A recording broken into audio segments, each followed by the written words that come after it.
Liza Mundy. I'm thrilled to be here moderating this panel at an incredibly relevant time.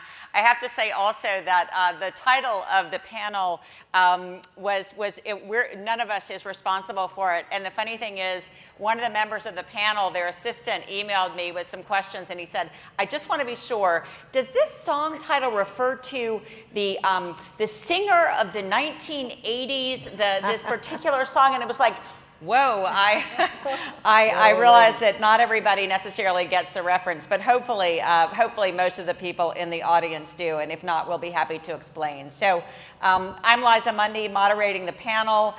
Beside me is Laura Zarrow, Karen Freeman-Wilson, Amber Grewal, and Georgine Wong. And we are very happy to be here today at this, as I said, extremely timely moment. When I was here at the conference last spring, I had just had a piece coming out in the Atlantic. It was a cover story called "Why is Silicon Valley So Awful to Women?"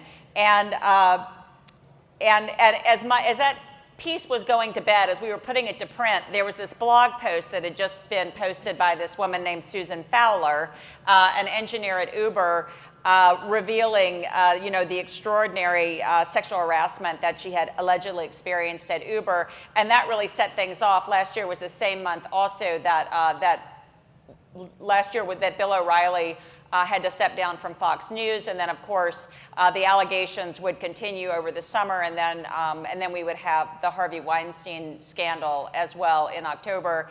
And the reporters who broke that story just found out today that they won the Pulitzer Prize in Public Service, which is an incredibly richly deserved award for an incredibly important topic. So I'll start with you, Laura. I think that 2 years ago, we might have been talking about work-life balance. We might have been talking about leaning in. I think the conversation has changed enormously in the past year as a result of these revelations. And what sort of conversations are you hearing, particularly among startups, among internet startups, that maybe are realizing, perhaps belatedly, that they need to radically change their culture, or are they? No, it's a really good question. So I think one of the biggest differences is in, rather than simply talking about how we become informed as women, how we change our own behavior, we're really starting to look at, understand, examine the role that our organizations, the communities in which we operate, the role that they play on the ability of the underrepresented person to join, stay, succeed, and thrive in those settings. And so in this context, particularly when we're looking at startups and VCs, it's how do they start to think about what they're doing that's making the environment inhospitable. And I was in a conversation with a really amazing startup. The leader is really trying to bring innovative workplace practices. And then after we happened to be at a session where we were talking about institutional courage, how you get the organization to take responsibility, he said, but we're all huggers. I don't want to change that. I don't want to lose that. And it hit me that he didn't get how dangerous that is. And one of the things that I realized is that for him, the struggle was that there's this thing about our culture that I love, that I'm comfortable with, and I don't want to give it up. And the challenge was getting him to realize that you may give up something that you like, but that's far less of a burden than making other people comfortable and taking away the things that hurt them. And I could see that wasn't a conversation he was used to having. Yeah, and did you follow up with it? I mean, it is hard to know how to have these conversations and try to really impress upon someone who sort of gets it, but clearly isn't getting it. Right, what we tried to talk about was how could you identify what the hugging was doing, what the point of it was? Because I'm sure the intention wasn't to invite guys to feel up women or make women feel uncomfortable. Right. The intention was to create closeness, to celebrate, to provide support. Right. What could you replace it with? Right. And right. even if it feels awkward, it's so important to make that effort to figure out how do I help the person feel comfortable who doesn't otherwise? Is that fair advice? No, I think that is extremely fair. Yeah. Well, what are you seeing in the realm of politics? We're all going to be talking about how you bring about change in your own domain. People have different fields of expertise, and you're certainly seeing, I hope, a sea change in politics, although I don't know. Well, we certainly know that Hollywood and the business world don't have a monopoly on the issues of sexual harassment. Yeah, and it's certainly come about in the political. And it has come about in the political arena. And I would also add some of the adjacent arenas that we tend to interact with, the community-based organizations, faith-based organizations. And, we find ourselves working with individuals from those groups all the time. And I think what it provides an opportunity for us to do is really change the institution of government. And sometimes it's caused by being responsive when there is a concern raised, when an issue is raised, but it's also changed by changing the people who are in government. Because, they called, when I first got into office 7 years ago, they called us the estrogen empire.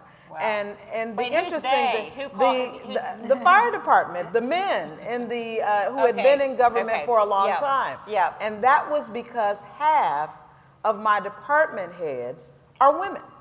Well, I don't think, it clearly was a sea change, but it didn't do that to the exclusion of men. I didn't hire women to the exclusion of men. I looked for qualified people, and I was intentional about hiring women because I understood it would be much more inclusive with thinking, with the way we governed, and now everybody says that was a great idea. And so we're more likely to handle a claim or an allegation of sexual harassment much more expeditiously. We are more apt to change the policy, to ensure that there is a policy that encourages people to come forward if they feel uncomfortable, and then to change some of those things like hugging. Now, I'm a hugger, but I understand. Me too. But that, you just can't do that. And it doesn't perplex me. I don't have a problem with it. You can give a warm handshake and convey the same message. Yeah, that's true, yeah.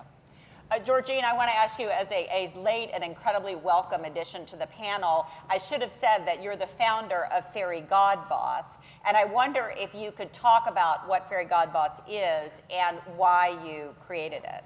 Sure. Fairy God Boss was born 3 years ago during an experience I had while pregnant and job searching. It was not a experience that I expected to have. I walked to work one day and had a really bad day. My CEO, who was also my boss, was fired, and there was a management shakeup. No one knew I was pregnant. And so I went on these job interviews wanting to find out whether a company had a good maternity leave policy, whether there were senior women in management, what work-life balance was like, and didn't feel like I could ask those questions. So Fairy God Boss is a platform that's free and anonymous for all women to come and see what other women have to say about their workplace experiences. Great. So from day one, we've been focused on what the institution does or doesn't do, or the employer does and doesn't do for women, on their teams and their employee base. And so what sort of are the common topics that come up in the reviews? Well, many women do talk about work-life balance. Yeah. But there's a lot of talk about equal pay and the equality in which promotions are doled out at their companies. It's a big concern when women don't see examples. So when women don't see other women in management, they don't think it's a place necessarily that they can stay. And so we ask every woman about 15 different questions about her experience at work. And so they range from, did you take maternity leave, to what would be something that your company could do to make it more likely that you would stay at that company. So that's where a lot of issues around equal pay and promotion come up. And so are these are reviews that people might look at when they're thinking about going to work for a company, but also while they're there? That's right. And so we also realize that the employee story is one part of the equation. The way we make money in our business models, partnering with companies such as IBM, who have invested millions and millions of dollars in gender diversity initiatives, some of which are communicated better than others. So sometimes companies spend a lot of money on programs and policies, and either it's just something that employees know about and not necessarily recruits, or it's something that even within the company could use a little bit more of a spotlight. So Amber, I wondered if you could also talk about just your own experience rising through the ranks and your experience of diversity and what challenges you've encountered and what solutions you're seeing right now. Sure.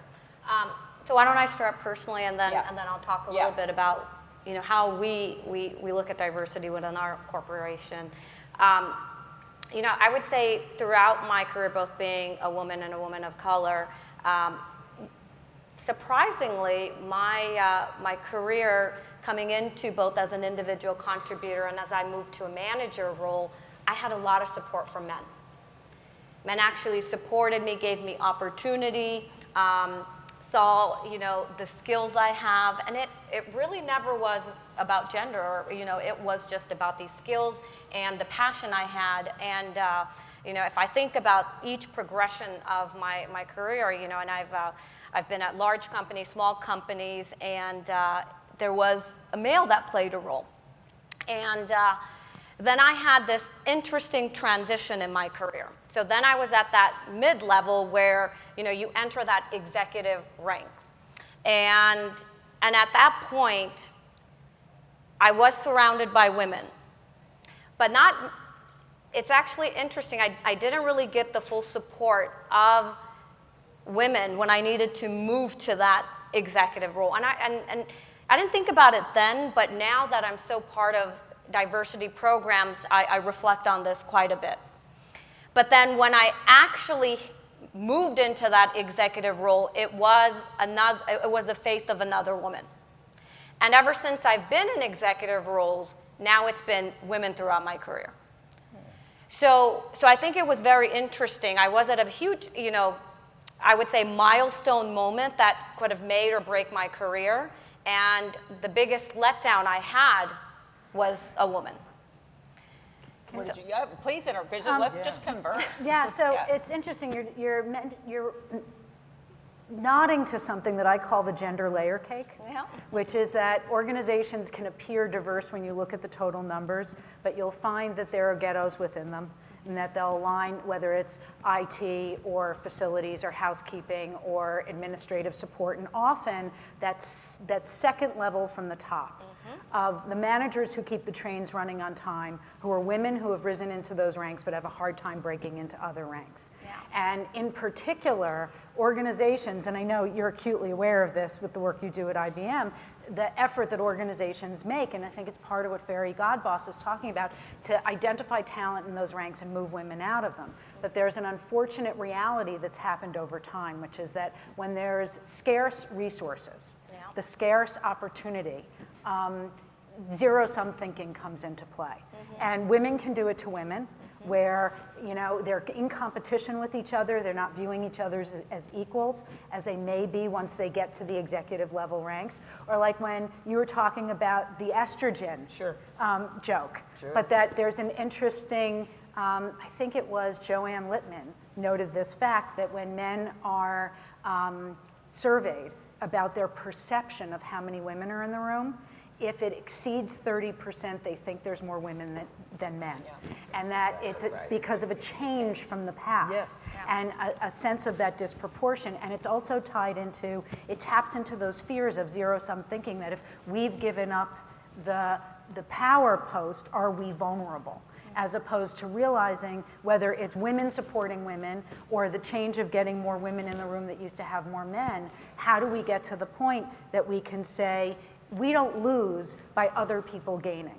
We don't lose if we find other ways to show affection and support. We don't lose if we bring other people into the room. But when people are frightened, it triggers, even if it's subconscious, it's going to trigger their exclusionary behavior. And that's why you got to really pull them along, right? I mean, because otherwise what happens is you're going to lose that talent. And that's exactly what happened. I left that company and I went somewhere else, and someone invested in me, and I continued to grow. So what I learned from that, looking back at the years, is now I cautiously take take this opportunity to mentor and grow and know who are the people within the organization that want to move to the executive level and what's that pipeline, you know. And obviously I feel so fortunate to be with a company like IBM. You know, it's been in our DNA from day one. I mean, our first female we hired was in 1899, so it's just, again, as a part of it. And because of situations like this, we've created a program called Elevate. And it's specifically Elevate in tech, because when you think about only 25% women are in tech and 9% in leadership roles. So what do? You need to groom talent. And Elevate for Tech creates a very personalized experience, mentorship, training, not just within this mentorship training within our company, within IBM, but also external. You partner with startups, you partner with bigger companies, and we started this in 2015, this Elevate program, and we've promoted over 300 women in executive roles, and we have another 300 in pipeline. So I think you gotta, take things that you learn, but then make it an action within your organization, and that's a little bit about what we're doing. I think we're seeing that more and more.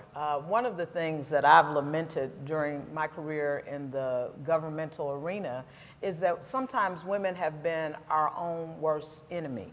But now we see programs that encourage women to run for office. We see programs in energy corporations or the energy field where they're encouraging women to go to the C-suite and certainly to upper management, whether it's IBM. And I think that's really what it takes, because sometimes we inherently don't strive for those positions. We don't see ourselves in those positions. I mean, the most underqualified man can say, I'm going to be the CEO one day, where someone else who is even more qualified will say, well, I don't know whether or not I can do that. And so when we have programs that encourage women to do those things, I think it really does create opportunities that may not have existed. I'm really interested in your experience as a mayor. I've had the opportunity in the past year or so to talk to a number of female mayors who are really taking on sort of existing good old boy networks in their communities.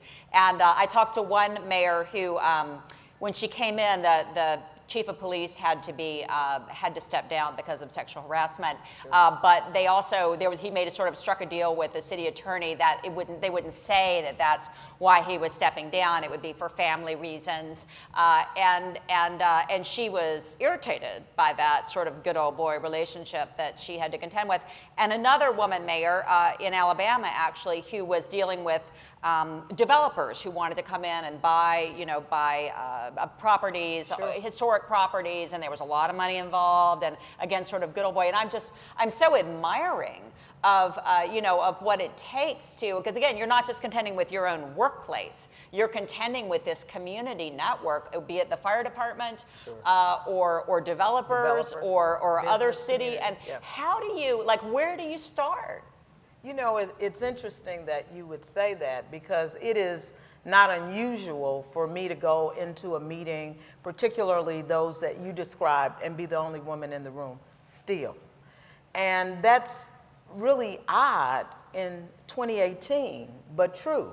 And what I do is, one, there was a large number of women who were elected in November to some of the larger cities. And I was just elated on election night. Yeah. Atlanta, Charlotte, you name it, Framingham, Massachusetts. And so, I was like, finally. But in addition to that, you have to really establish your authority. Now, you walk into the room, you're the mayor, right? Exactly. And so you would think that there is inherent, right, or express authority. Right. But that is not. Yeah, you're the mayor, but I'm going to talk to the male chief of staff. Yeah, you're the mayor, but I'm going to talk to the economic development director.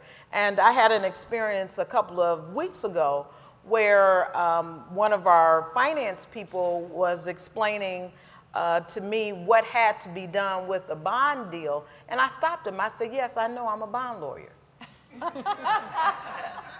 You were being mansplained. And, you know, I've done more. I was doing deals when you were in diapers. So, you know, sometimes, and it really takes you out of character, because that's not something that I would even say normally. Right. But all you have to do that is one time, and then folks get it, and then you can move on, and it's a great meeting.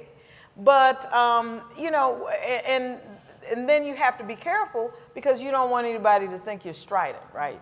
Or that you're, you know, that other word that folks tend to use. And so it's a balance, but my goal, and the thing that I think is so important, is to create that opportunity for other women, so that I'm not the only woman in the room. And so as more women come in elected office, as more women come in as department heads who help run government, you know, you encourage them and you say, hey, you belong here. Or on the city councils or other boards and commissions. Because, as I said before, there is a diversity of thinking that makes whatever it is, whether it's government, whether it's business, whether it's media, it makes it run better. Do you generally feel that there's buy-in to that idea that, you know, diversity in meetings, diversity on boards makes... Well, what's interesting is there's buy-in to the idea, and then unfortunate disappointment when simply by creating optical diversity, the byproduct isn't different. And it's because it's not as simple as just putting diverse people in the room. You've got to make the room inclusive. And so you're the mayor, you're setting the tone in that room. So as you bring in more people into that room, they all have a voice. And so it's come out in research studies where they say diverse boards don't produce results, but if you dive in, were the diverse boards more than optics? Most likely not. And so creating real inclusion is the necessary function to happen to that diversity if it's going to have an innovative byproduct on the other side.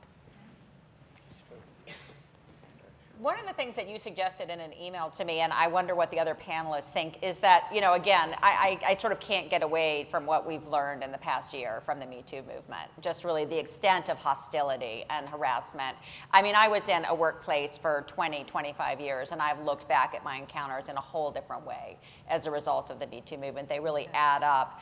And I've looked back and you know, at the person who worked for me who incessantly commented on what I was wearing. It was like the only thing he ever cared to talk about, like judging it as though I cared what he thought when I got up in the morning. But, and that's just a small example. But have we been talking about work-life balance and issues like that when really, or what you said in the email was that you think companies almost prefer to talk about work-life balance than to really get down into the nitty-gritty of the toxicity that exists. And if so, like, what are the examples of that? And how do we begin to address it?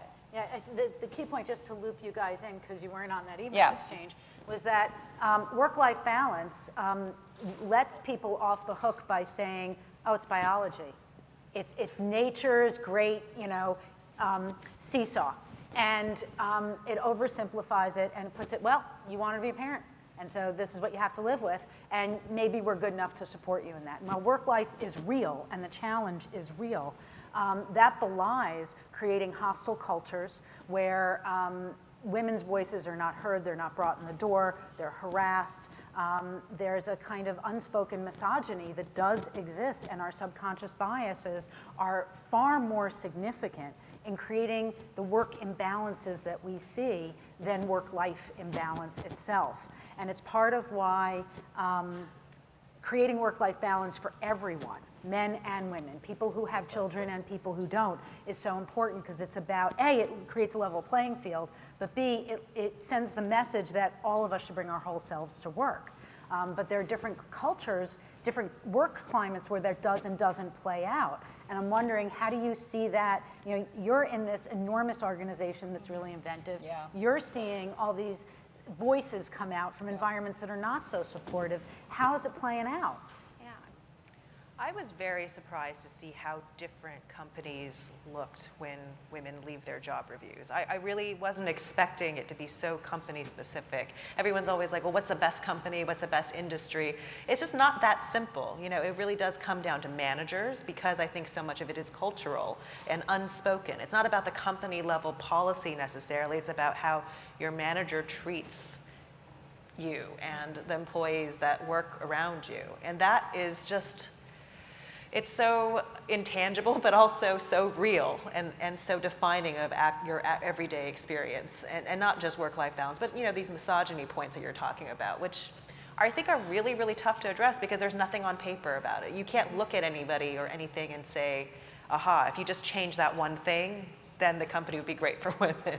You know? Yeah, and I think that's why, you know, you have to look at what is working, what isn't working, and who are the role models out there. You know, I don't think anyone has the perfect answers, but there's a lot that organizations are doing around this, right? And if you even think about this, everything that we're showing, whether it's with Me Too, and you know, we've seen a lot with Brotopia coming out, but I think you have to really ask yourself, what's happening?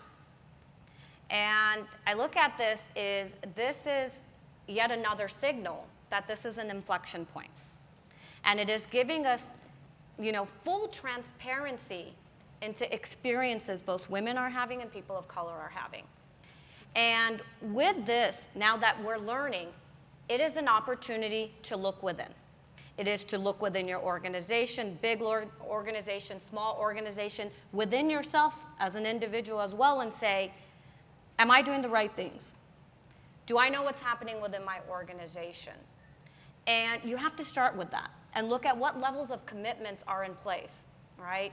And you know, going back, you know, we're a massive organization, 366,000 people in 170 countries. And I mentioned to you early on that this has been a part of our DNA from the day we started, right? So, you know, and that commitment starts at the CEO level, and that commitment has been in our history for 106 years. And it is, you know, and we learn every era. And I'll give you some examples of, you know, why I feel so passionate about this. As I mentioned, 1899, we hired the first female, right? In 1930, you know, we created equal pay. We were the first U.S. corporation to create a non-discriminatory policy a decade before civil rights. You know, we had paid leave in 1950. So this is in our history, and it's in our DNA of who we are, and it's not just when we started, it's there today. So, you know, our CEO, who's so passionate about this, relies on her senior vice presidents, executives to commit on this. We just brought worldwide 300 executives to, you know, focus on their commitment to diversity. I mean, imagine worldwide bringing people in to say, I'm holding you accountable, make sure you bring that down. You know, and again, it's not just, I would say, diversity when it comes gender or, you know, your sexual orientation, ethnicity, or just religion. It is about inclusion. So things have been perfect, basically? Since I mean, nothing's ever perfect, right? And I think that's the piece. We are constantly looking within to say, how do you make yourself better? Because, and these are signals, like what's happening externally, you read about it, you say, okay, let's make sure our house is in order. And it has to be a commitment. Well, I think you raised something that's extremely important, and it almost goes without saying, but I'll say it, and that's the importance of leadership, of strong leadership, of folks who are willing to say something that may not be popular, that the other companies may not be doing. I mean, like when you said you all did the equal pay. Yeah. Nobody else went, they were like, well, why are they doing that? They just want to spend some money. But it was the right thing to do early on. And I think that's why it's important that you have leadership who understands the importance of these issues. And it's not just something that may cost you money, right? Because a lot of times when people think that they could get sued or that it will be unpopular, it will cost them from a reputation standpoint, then they're inclined to do it. But when you begin to look at the fact that, you know, this is just the right thing to do. And I think what you see with men, at least, is that because they begin to think about the experience of their daughters. I don't want my daughter to be discriminated against. I don't want my daughter not to have every opportunity that I believe she's entitled to. Then that helps. But I still say that sometimes women can hold other women and can back and just essentially say, you know, oh, I don't think she should do that because she's a woman. And I've seen this a lot in the political arena. We saw it nationally. Mm-hmm. I mean, when you talk to a lot of folks who were not supportive of Hillary Clinton, who might have historically been supportive of a Democrat, oh no, she's a woman, she can't run the office. Yeah, please. Yeah, there are a couple of patterns in there that we know are now documented, but hard. If we won't remain mindful of them, we can't change our structures. One is that there's subconscious bias that everyone carries, yes, male or female, and women have it too. And so we have to scrub ourselves as much as anyone else. And the other is the ironically termed notion of benevolent sexism, of thinking that you're being thoughtful about what somebody wants. You've made the assumption that you know what he or she wants, and well, you know, that person, that founder, she's pregnant, and well, you know, she's not going to really have her head in the game when she has that baby, so maybe we shouldn't go there. And there's a number of things wrong with that, because one is you're making the assumption that you know the choices she's going to make. You're making the assumption that that is how things are going to unfold, and you're also denying everyone the benefit of what she can contribute to the workplace by pulling her out of the game. It's like you were talking about the people that aren't even tracking into leadership roles or given that mentorship. And one of the things that I think that's so powerful here is that we've got all these funders and all these founders. And the question of when do these things get baked into what you're building? Right. And I remember talking with a developer, this was actually in Thailand a few years ago. They were building a railroad to connect, they were talking about what would happen if they built a railroad connecting a part of Thailand to China. That was, at that point, pristine landscape. And somebody asked about the environmental issues, and they said, first we have to get people to work, first we have to build the train, then we'll worry about keeping it clean. But if you think about that, it's too late. Right. You can't build it and then fix it later. Yeah. And how many businesses are being hatched here today? How many businesses are going to be hatched by this community in the next year? And if, as they're conceived of, the leadership says we're going to commit to this kind of diversity, we're going to commit to this kind of inclusion, funding's only going to go to founders where there is this kind of diversity and vice versa, then you have a greater shot of building something from the ground up that not only is truly inclusive and can learn, because it's an ongoing process, but that most importantly, it's going to get all that talent in the room and put it to work. But it can't come after. Yeah, and I think you're bringing a really good point, is that foundational piece as you're building, right?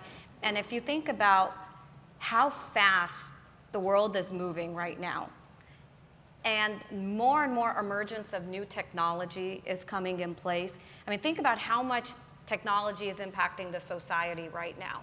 Kids, the games they're playing, what they're reading, and that level of technology, is there diversity and inclusion in how it's being developed? So if you think about AI, blockchain being built, so now it is more critical than ever to ensure, as it's being funded and formed and created, that this technology in itself, in this new society, has representation in a truly inclusive way, because that's going to impact, you know, how we interpret things and how we're creating the future of the next generation. So I think it's even bigger now than ever before, because you don't want AI being built where it's just, you know, from 5 white males.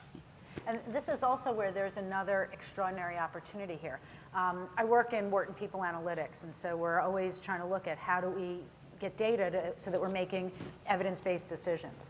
And one of the things that we've learned from a lot of organizations that we partner with is when the organization was built from the ground up with the idea that data would be collected and used and shared across the organization itself builds a different kind of data culture. And given that there's so much data available at the start of these organizations, if you build a data culture from the beginning, that data also involves people data. And it can give you the information that you need to keep learning over time. I have a question again, Georgine. I'm still sort of fascinated by the fact that with your company, you've unleashed this stream of anonymous commentary. So you've harnessed the anonymity of the internet for good, rather as opposed to for trolling or destructive, or the women control the companies or whatever. But it's for sort of enlightening other people about. So assuming that people in the audience would like some takeaways, maybe founding a company or have a company, and what sorts of changes should be implemented. What are the 3 things that you see people complaining about, the women who comment on their companies? What are their main points of criticism of companies? You say sometimes you see the same company names appearing. And then what seem to be the most important qualities in an environment that the women who are posting really love, really would stay there forever because X exists at this company? Right. The fairy godboss mission is, to your point, about improving the workplace by creating transparency. So we've set up the site and even the name itself to sort of allude to positive. I mean, a fairy godboss is basically anyone that helps another woman out. And so it's meant to be constructive as opposed to just critical of what companies do. Right. And to that end, I would say that women love it when they see women in senior management. I cannot overemphasize the importance of role modeling, seeing mayors, seeing CEOs. And they also care very much when we ask a question, do you think your CEO supports gender diversity? And about 30% of women just say they don't know. So that means that the commitment at that level is just not apparent. It's maybe, maybe not. The CEO's never talked about it, so I have no idea. But we do, I would say on balance, 60% of women say that they're happy with their job and they would recommend their employer to another woman. So it's by no means just a dire picture. Yeah, that's good to know. And at a high level, most of we see correlations in our data. So we see a correlation between more paid parental leave and higher job satisfaction. When we ask, what is the number one thing your employer could do to make it more likely that you will stay?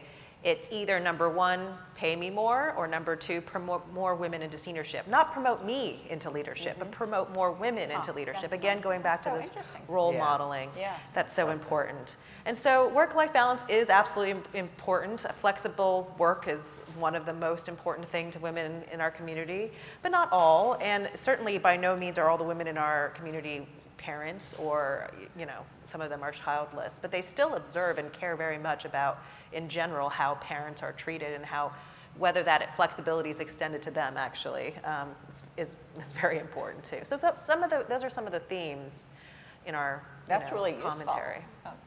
I mean, but when you talk about work-life balance, you talk about women, we tend to think about it in terms of women, but it's important to men. Sure. And it's not even always about children. And I found this out. I headed an organization that promoted drug treatment courts, and they had no balance. I mean, they worked literally 20 hours a day. And they wanted to really be rewarded for who worked the most. And the first thing I said to them is, number 1, we're not gonna have another meeting on Sunday. I go to church on Sunday. So I don't know what you all do. You can go out with your families. You need to figure out something else to do. But we are not going to have another Sunday meeting. I said, and you all need a life. If you are here 20 hours a day, I'm not getting your best product. Yeah. Because you have to sleep. And that means that you don't have any leisure time. You don't have any family time. You just work. And that doesn't impress me. And once I did that, it was such a much more productive, supportive atmosphere. And, people tend to do that more in nonprofits, in government. But I think that we could do that across industries and see some real progress. Even law firms, when I graduated from law school, The whole thing was you would go to New York and you would work and stay overnight at the law firm, and then you try and get promoted to partner. You might make it, you might not, but it was expected. But it's not expected as much anymore because people understand that's just not really the way we should encourage people to live life. So I'm also really interested in your strategy when you take office and you learn at a certain point that the guys in the fire department are referring to your department as the estrogen brigade. Like, okay, so then as a leader, you have to make a decision. Am I just gonna laugh this off, or am I gonna like deal with it head on? Or you strike me as being very savvy and strategic. And so what was your approach to bringing these guys in? And so the interesting thing was that it was a term of endearment. yeah, okay, yeah, And, yeah. You saw that. And yeah. so I sort of embraced Yes, that aspect yes. of it, because the other thing was that they called us the brainiacs. And I was like, gee, that's kind of, I would guess take that. better than being a nerd, right? Right. But so I really did take the time, and part of that came from the fact that I had worked so closely with police officers in the Yeah. past, and Yeah. there's this kind of competition between Yeah. the police and fire, and so the firefighters really felt like I didn't love them. After all, why would I appoint a woman as the fire chief for the first time in the history of in the city? So they didn't think I really cared about the fire department because I made such a drastic change. And so I spent the time to engage them and to really talk about how it's important to have diversity through the ranks and every level, how it's important to look at the opportunity for new classes to have women in them. Now, we've not been successful yet. And I don't think it's just the agility test or some of the physical requirements. I think it's just people don't think that it's an open area, an open field. And so that's what I've challenged them to do, that to say, you need to make people think that this is something that everybody can do regardless of gender. So when you put a female fire chief in, how did you support her? You're giving her a tough job, and what kind of support could you provide? Well, we had to really back her up, and through the civil service system, there's of course the chief, but there's a fire commission, and initially the commission was just difficult to work with from her perspective. And so I just changed the commissioners. I said, okay, well, we need some new commissioners to go with our new fire chief. And because I don't have all the appointees, I talked to our council and said, we really need to look at putting people in place who understand that this is a new day. Well, yeah, that's I'm sure she enormously appreciates it. I mean, that's putting your money where your mouth is. I mean, really, yeah. Giving her the backup that she needs in order to succeed in her job. Yes. To the extent that you can. Yeah, the support piece, I think you hit it on the nail on the head, is that if we really want to see the change we want to see, we have to be bold to make changes. Sure. And, I think while we've made a lot of progress in advancing women, just I would say worldwide, right? There is progress being made, but it's still yet not enough. With the current pace, it's going to take another 200 years to close the gap. That's a long time. That's a long time. So, I think it starts with more awareness, education, and I'm grateful to all the men and the women that are here, wanting to be part of this session, but we need more. This room should have been filled completely. And those are the kind of things. So I think this is great, but we need to now be more bold and really get that education out, because in order to make that impact and close that gap, we got to see the change faster. And also, as a nod to where you get your future female fire chief from the next time around, it's the kids. And as educators, how do we start putting other role models in front of them of what they can be when they grow up? Yeah, absolutely. Yeah, thank you for bringing in the education part of it. Yeah, absolutely. So a round of applause, please, for our great panelists, and thank you for coming.